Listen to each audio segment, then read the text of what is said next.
नमस्कार। आदर्श coaching classes में आप सबका स्वागत है। दोस्तों, आज हम क्लास 11th के एनसीईआरटी मैथ का अध्याय फर्स्ट समुच्चय का एक्सरसाइज 1.2 लेकर आए हैं। इस एक्सरसाइज को करने से पहले मैं आपको बता दूं कि जो स्टूडेंट इसका पहला वाला पार्ट नहीं देखे हैं, अर्थात एक्सरसाइज 1.2 के थ्योरी को नहीं समझे हैं, तो उस थ्योरी को जो है आपको देखना होगा पिछले वाले पार्ट में, तभी आपको जो है एक्सरसाइज 1.2 के सभी सवाल समझ में आएंगे। मैं उस पार्ट का लिंक डिस्क्रिप्शन में दे दूंगा और आप चाहें तो प्लेलिस्ट से या डिस्क्रिप्शन से जाकर जो है उस पार्ट को देख सकते हैं। बिना देखे उस पार्ट को सवाल आपको समझ में नहीं आएगी, इसलिए उस पार्ट को आप लोग आवश्यक रूप से देखें। और मैं सवाल करने जा रहा हूं, अगर आपको जो है वीडियो अच्छा लगा हो तो इसे लाइक, शेयर और कमेंट करें, ताकि जो है हम मोटिवेट हो सके और आपको वीडियो और दे सकें। चलिए दोस्तों, हम लोग स्टार्ट करते हैं। कहा है प्रश्न नंबर पहला कि निम्नलिखित में से कौन से रिक्त समुच्चय का उदाहरण है। प्रश्न नंबर पहला का 4 पार्ट यहाँ पर दे दिया गया है। मैंने क्वेश्चन को लिख दिया है ताकि जो है लिखने में वीडियो लंबा हो जाएगा। तो दोस्तों, प्रश्न नंबर पहला कह रहा है कि निम्नलिखित में से कौन से रिक्त समुच्चय है। तो पिछला वाला पार्ट में मैंने रिक्त समुच्चय बताया था, यानी पूरा थ्योरी बताया था, तो रिक्त समुच्चय आपको आना चाहिए। तो निम्नलिखित में से कौन से रिक्त समुच्चय है, तो 4 क्वेश्चन इसमें दे दिया, जिसमें से पहला क्वेश्चन मैं आपको बताने जा रहा हूं। पहला क्वेश्चन कह रहा है कि 2 से भाज्य विषम प्राकृत संख्याओं का समुच्चय। 2 से भाज्य विषम प्राकृत संख्या का समुच्चय, 2 से भाज्य विषम प्राकृत संख्या का समुच्चय हमसे कहा है, तो आप लोग बताएंगे कि सबसे पहले हम विषम प्राकृत संख्या लिखते हैं। तो विषम प्राकृत संख्या क्या होता है? चूंकि विषम प्राकृत संख्या, विषम प्राकृत संख्याएं क्या क्या होती है दोस्तों, आप बताएंगे। तो होता है 1, 3, 5, 7, 9 डॉट डॉट डॉट, ये सब क्या होते हैं? ये विषम प्राकृत संख्याएं हैं। आप बताइए, इसमें जितनी भी संख्याएं आ रही हैं, क्या इसमें 2 से भाग जा सकता है? नहीं जा सकता है। तो हम लोग लिख सकते हैं कि जब 2 से भाग नहीं जाएगा, अर्थात कह सकते हैं कि 2 से भाज्य विषम प्राकृत संख्या जो है ये नहीं है, अर्थात जो है दिया गया समुच्चय क्या है? हमारा रिक्त समुच्चय है। क्लियर है दोस्तों? तो चूंकि विषम प्राकृत संख्या कितना है? 1, 3, 5, 7, 9 है, जिसमें से कोई भी 2 से भाज्य नहीं है, जिसमें से कोई भी 2 से भाज्य नहीं है। दोस्तों समझ जाएंगे, बातों को समझ में आ रही होगी। जिसमें से कोई भी 2 से भाज्य नहीं है, अतः दिया गया समुच्चय, अतः दिया गया समुच्चय क्या है दोस्तों? रिक्त समुच्चय है। रिक्त समुच्चय है। रिक्त समुच्चय को आप लोग जानते हैं कि पाई से दिखाते हैं। तो हल आपको क्या देना होगा कि जैसे क्वेश्चन कहा था कि 2 से भाज्य विषम प्राकृत संख्याओं का समुच्चय बता रहा है, तो पहले हमने लिखा कि विषम प्राकृत संख्या, विषम प्राकृत संख्या ये होती है, इसमें से कोई भी 2 से कट जा रहा है, इसमें से कोई भी 2 से नहीं कट रहा है, तो मैंने लिखा जिसमें से कोई भी 2 से भाज्य नहीं है, अतः जो दिया गया समुच्चय है ये हमारा क्या है? रिक्त समुच्चय है। दूसरा क्वेश्चन इसमें कहा है कि सम अभाज्य संख्याओं का समुच्चय, सम अभाज्य संख्याओं का समुच्चय। तो अभाज्य संख्या क्या होती है आपको पता है? अभाज्य संख्या केवल स्वयं से करती है, और अभाज्य संख्या जब केवल स्वयं से करती है तो 2 अभाज्य संख्या है, 3 अभाज्य संख्या है, 5 अभाज्य संख्या है, 7 अभाज्य संख्या है, फिर इसके बाद 11 अभाज्य संख्या। अभाज्य संख्याओं को मैंने बताया था वीडियो में, पिछले वाले सभी पार्ट में देख लेंगे। और सम अभाज्य संख्या का समुच्चय का तो जो है, पहले अभाज्य संख्याएं क्या होती है? अभाज्य संख्याएं आप लोग बताएंगे दोस्तों। तो अभाज्य संख्याएं होती है 2, 3, 5, 7, 11, 13 डॉट, ये सब हमारी अभाज्य संख्याएं हैं। इसमें से सम कौन है? तो सम केवल एक ही न है, केवल क्या है दोस्तों? सम जो है क्या है हमारा? इसमें से सम अभाज्य संख्या का समुच्चय।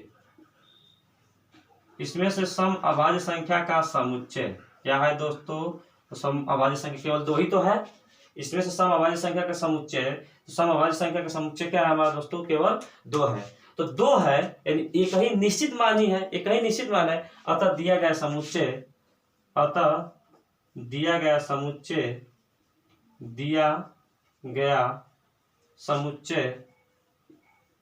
रिक्त है कि नहीं है? रिक्त नहीं है यानी परिमित है। निश्चित मान हो गया, दिया गया समुच्चय परिमित समुच्चय है। तो पहला रिक्त समुच्चय हुआ, दूसरा कौन सा समुच्चय हो गया? परिमित समुच्चय। दोस्तों थोड़ा सा छोटा दिख रहा होगा, लेकिन आप लोग बातों को ध्यान से सुनते रहिए, आपको चीजें क्लियर होती जाएगी। अगला क्वेश्चन कहते तीसरा कि यक्स सच डैश यक्स एक प्राकृत संख्या है और यक्स इज लेस देन 5 और साथ ही यक्स इज ग्रेटर देन 7। आप बताइए कि यक्स तो एक प्राकृत संख्या है और यक्स का मान हमेशा 5 से छोटा होना चाहिए और 7 से बड़ा होना चाहिए। बहुत सोचने वाली बात है ये सवाल, देखिए बहुत ध्यान से। यक्स का मान एक तो ये भी कह रहा है कि 5 से छोटा होना चाहिए, एक तो बात ये भी कह रहा है, दूसरी बात ये कह रहा है कि यक्स का मान 7 से बड़ा भी होना चाहिए। तो 5 से जो छोटा और 7 से बड़ा मान लिख पाना संभव है क्या? एक ही बार 5 से छोटा भी होना चाहिए और 7 से बड़ा भी होना चाहिए, क्या मान लिख पाना संभव है? नहीं संभव है। तो हम लोग कहेंगे कि 5 से छोटा एवं 7 से बड़ा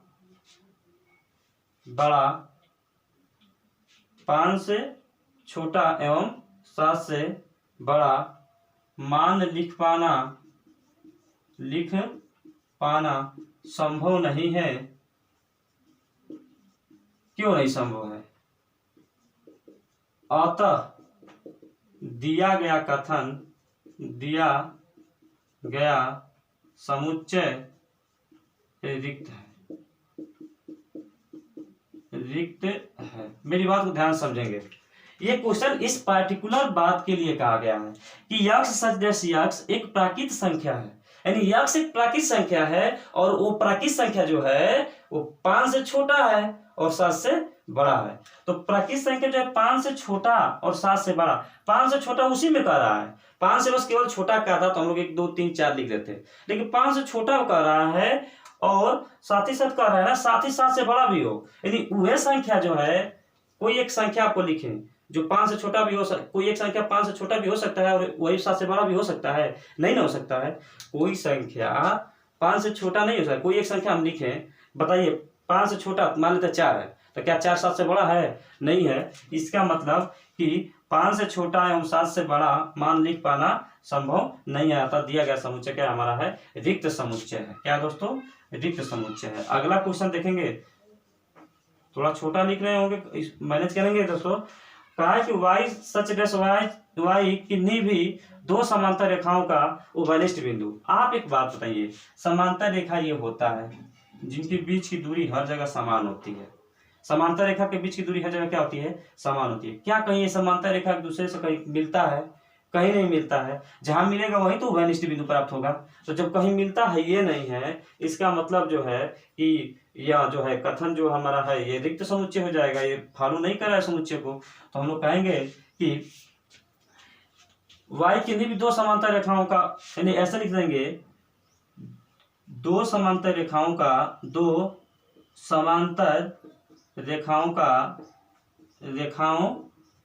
उभयनिष्ठ बिंदु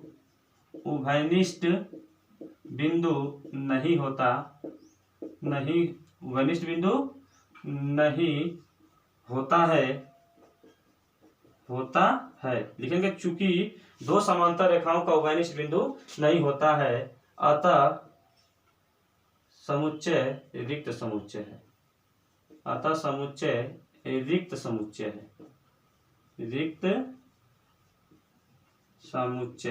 है। तो दोस्तों प्रश्न नंबर पहले का सभी पाठ को मैंने यहाँ पर कर दिया है। आप लोग ध्यान पूर्वक इस पाठ को जो है समझ जाएंगे। चलिए अगला क्वेश्चन कह रहा है कि निम्नलिखित समुच्चयों में कौन परिमित और कौन अपरिमित है। निम्नलिखित समुच्चयों में कौन परिमित और कौन अपरिमित है। तो चलिए हम लोग करते हैं दूसरे का पहला, परिमित और अपरिमित हमको बताना है। परिमित का मतलब कि जिस समुच्चय में, थ्योरी देखेंगे पिछले वाले पार्ट का। थोड़ी सी एक बात और मैं आपको बता दूं, मैं मार्कर जो है अब कलर वाला ले लूंगा तो आपको जो है आंसर का हल जो है आसानी से दिखने रहेगा, घबराएंगे नहीं। तो आंसर का हल जो है यहाँ पर मैं टिक कर दिया हूँ, आप लोग देखते रहेंगे। तो ये सब मैं जब जो बात बोला हूँ उसको ध्यान से आप सुनते रहिए, बस कोई दिक्कत नहीं है, आप लिख जाएंगे। फिर इसके बाद क्वालिटी और भी अच्छा दिया जाएगा वीडियो का। देखिए कह रहा है क्या, प्रश्न दूसरा, निम्नलिखित समुच्चयों में कौन परिमित और कौन अपरिमित है।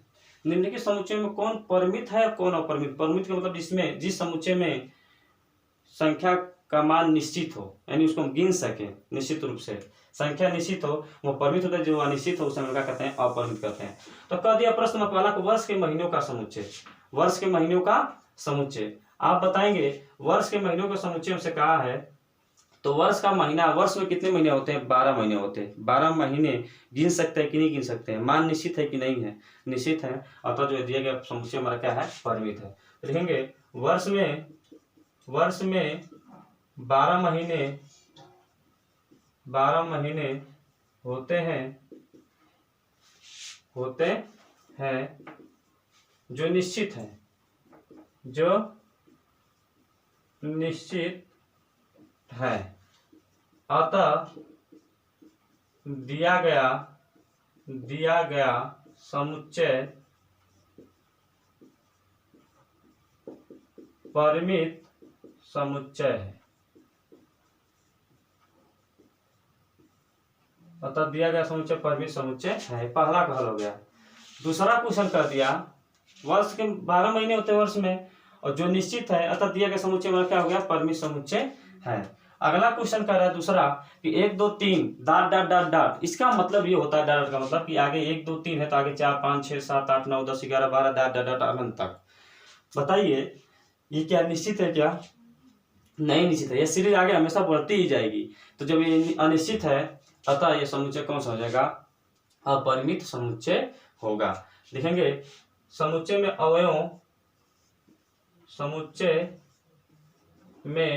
अवयव की संख्या निश्चित नहीं है, अतः दिया गया समुच्चय क्या है दोस्तों, अपरिमित है, अपरिमित समुच्चय है। ठीक है। चलिए अगला क्वेश्चन कर रहा है 1 2 3 डॉट डॉट 99 और 100। मतलब इस समुच्चय में संख्या कितना तक है, 100 तक निश्चित है कि नहीं है, यानी 1 से लेकर कहाँ तक गिनना है हमको, 100 तक। इंड पॉइंट इसका दे दिया है, इसमें इंड पॉइंट नहीं दिया इसलिए हम अपरिमित हो गया, इसमें इंड पॉइंट दे दिया है। तो हम लोग कहेंगे समुच्चय में अवयव की संख्या, समुच्चय में अवयवों की संख्या 100 है, जो क्या है दोस्तों, निश्चित है, जो निश्चित है। अतः समुच्चय क्या हो जाएगा हम लोग का, तब निश्चित हो गया तो परिमित समुच्चय है। अतः समुच्चय कौन सा समुच्चय है, परिमित समुच्चय है। अब कर दिया क्वेश्चन 100 से बड़े धन पूर्णांकों का समुच्चय। 100 से बड़े धन पूर्णांकों का समुच्चय। दोस्तों 100 से बड़े धन पूर्णांक मैंने बताया था कि धन पूर्णांक, 100 से बड़ा धन पूर्णांक क्या होगा, 101 102 103 104 105 106 डॉट डॉट डॉट। बताइए 100 से बड़े धन पूर्णांक, पहले लिख देते हैं 100 से बड़े धन पूर्णांक 101 102 डॉट डॉट डॉट, जो निश्चित नहीं है, जो निश्चित नहीं है, अतः समुच्चय अपरिमित है। जब निश्चित नहीं होगा समुच्चय क्या हो जाएगा, अपरिमित है। ठीक है दोस्तों, प्रश्न नंबर चौथा हो गया कि 100 से बड़े धन पूर्णांक का समुच्चय, अगर लिखने के लिए कहा गया 100 से बड़े धन पूर्णांक 101, 102 डॉट डॉट डॉट डॉट आगे ऐसी रहेगा जो निश्चित नहीं है, अतः जो है समुच्चय अपरिमित है। अगला कह दिया है कि मूल बिंदु से होकर जाने वाला वृत्तों का समुच्चय। आप लोग बताएंगे मूल बिंदु क्या होता है। मूल बिंदु ऐसे ही तो होता है ना, तो मूल बिंदु ये होता है 0,0। यहाँ से बहुतों वृत्त खींचे जा सकते हैं, मूल बिंदु से किसी भी तरीके से बहुतों वृत्त खींचे जा सकते हैं। तो हम लोग कहेंगे मूल बिंदु से होकर जाने वाले अनेक वृत्त खींचे जा सकते हैं। मूल बिंदु से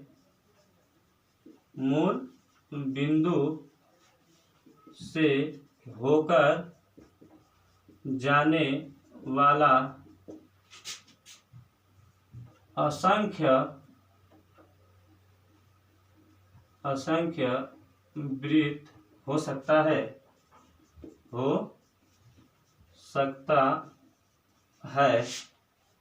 अतः दोस्तों क्या हो जाएगा, समुच्चय अपरिमित होगा। अतः समुच्चय अपरिमित है। ये रहा दोस्तों प्रश्न नंबर दूसरे का सभी पाठ। मैंने अभी एक बात बोला है कि आप लोग जो है मेरी बातों को ध्यान से सुनेंगे। मैंने बोला है कि अभी जो है थोड़ा सा कॉम्बिनेशन जो है वो हो रहा है, वीडियो और भी अच्छा लोड किया जाएगा। कलर वाइज जो है अगर मार्कर ला लेते हैं तो आपको आंसर भी साफ साफ दिखेगा।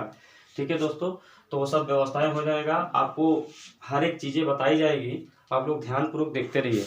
एक क्वेश्चन और कर लें तो एक क्वेश्चन और हम देखते हैं कि कर लेते हैं। एक क्वेश्चन हमारा कर दिया प्रश्न नंबर 3। प्रश्न नंबर 3 जो बोल दिया है उसको भी देख लिया जाए। प्रश्न नंबर 3 को दोस्तों ये भी क्वेश्चन आराम से कर सकते हैं आप लोग। चलिए देखते हैं प्रश्न नंबर 3 को भी।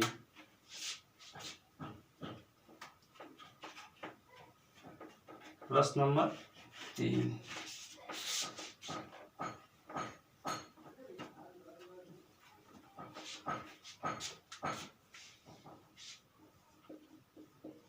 प्रश्न नंबर 3 क्या बोल रहा है दोस्तों कि निम्नलिखित समुच्चयों में प्रत्येक के लिए बताइए कि कौन परिमित है और कौन अपरिमित है।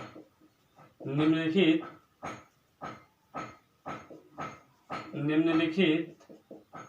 में प्रत्येक के लिए बताइए कि कौन परिमित है और कौन अपरिमित है। कौन परिमित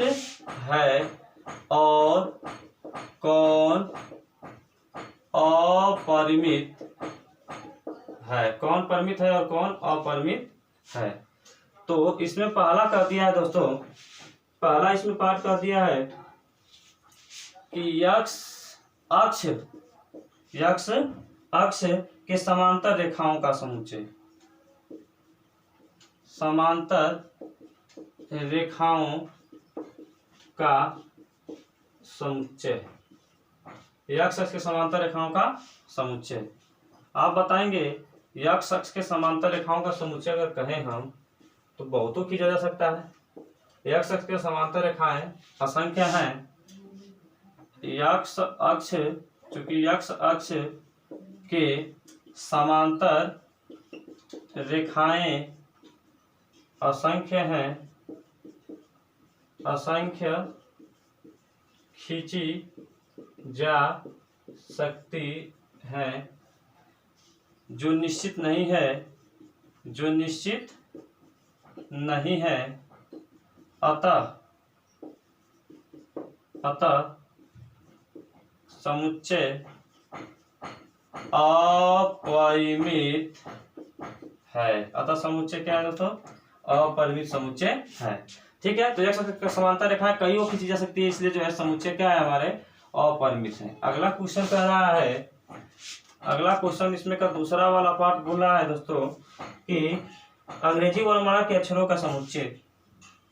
अंग्रेजी वर्णमाला के अक्षरों का समुच्चय। अंग्रेजी वर्णमाला के अक्षरों का समुच्चय। मैंने बोला है कि थोड़ा सा ये चैप्टर जो है थ्योरेटिकल टाइप का है, बस थ्योरी पर डिपेंड है। आप लोग थ्योरी जान जाएंगे तो कर जाएंगे क्वेश्चन को। अंग्रेजी वर्णमाला के अक्षरों का समुच्चय। अंग्रेजी वर्णमाला में कितने अक्षर होते हैं? 26 अक्षर होते हैं, जो निश्चित है कि नहीं है। तो हम लिखेंगे अंग्रेजी वर्णमाला में 26 अक्षर है, जो क्या है दोस्तों? निश्चित है। जब निश्चित होगा इसका मतलब अतः दिया गया समुच्चय क्या दोस्तों? परिमित समुच्चय है। तो दिया गया समुच्चय क्या हम लोग का समुच्चय है? परिमित समुच्चय है। इसके बाद का क्वेश्चन कर रहा है, मैंने बताया अंग्रेजी वर्णमाला के 26 अक्षर होते हैं और 26 अक्षर निश्चित है, अतः वो समुच्चय क्या हो जाएगा? हमारा परिमित समुच्चय हो जाएगा। प्रश्न तीसरे का तीसरा पार्ट कर दिया है कि उन संख्याओं का समुच्चय जो 5 की गुणज है। उन संख्याओं का समुच्चय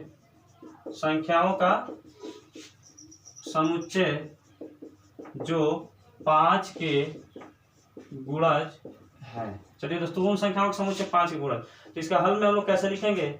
तो बताइए कि वे सभी संख्याएं जो 5 की गुणज है, यानी 5 के गुणज संख्याएं क्या क्या 5 के गुणज होगा? आप बताएं। 5 के गुणज, पहला तो 5 होगा, फिर 10 होगा, फिर 15, फिर 20, फिर 25, डाट ऐसे बहुत असंख्य तक जाएगा। 5 की गुणज संख्याएं असंख्य तक जाएगा। तो हम लोग कह सकते हैं 5 की गुणज संख्याएं इतना है जो निश्चित नहीं है,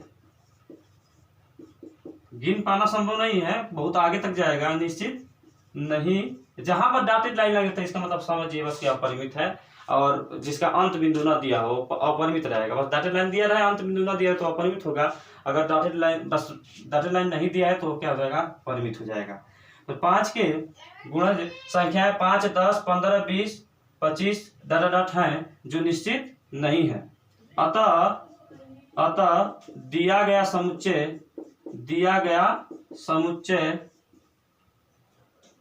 गया समुच्चय अपरिमित है। ये रहा क्वेश्चन नंबर तीसरा। जब निश्चित नहीं है इसका मतलब कि वो अपरिमित हो गया। क्वेश्चन नंबर 4 को हम लोग कर लेते हैं। इसमें का तीसरे का चौथा पार्ट बोल दिया है कि पृथ्वी पर रहने वाले जानवरों का समुच्चय। पृथ्वी पर रहने वाले जानवरों का समुच्चय। पृथ्वी पर रहने वाले जानवरों का समुच्चय।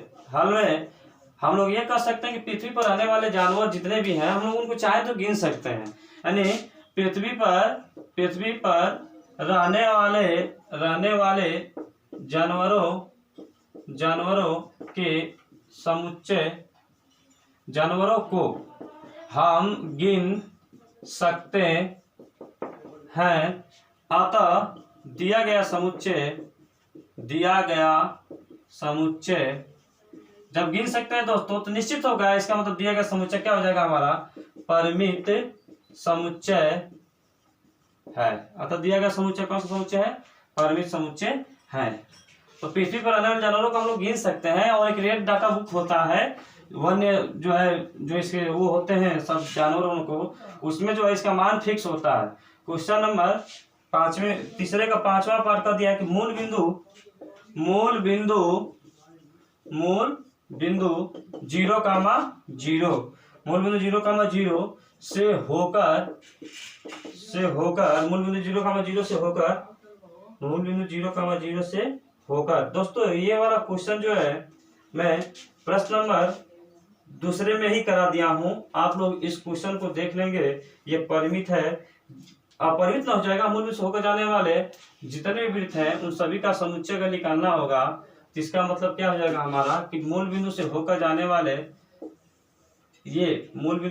अनेकों वृत्त की जाए तो इसका मतलब जो है असंख्य हो जाएगा। तो क्वेश्चन आप लोग उसका भी कर सकते हैं। तो आज के लिए बस इतना ही दोस्तों। अगर आपको ये वीडियो अच्छा लगा तो उसको लाइक, शेयर और सब्सक्राइब जरूर कीजिए, और इस चैनल को आगे बढ़ाने में अपना महत्वपूर्ण योगदान दीजिए। चलिए दोस्तों, थैंक यू, धन्यवाद।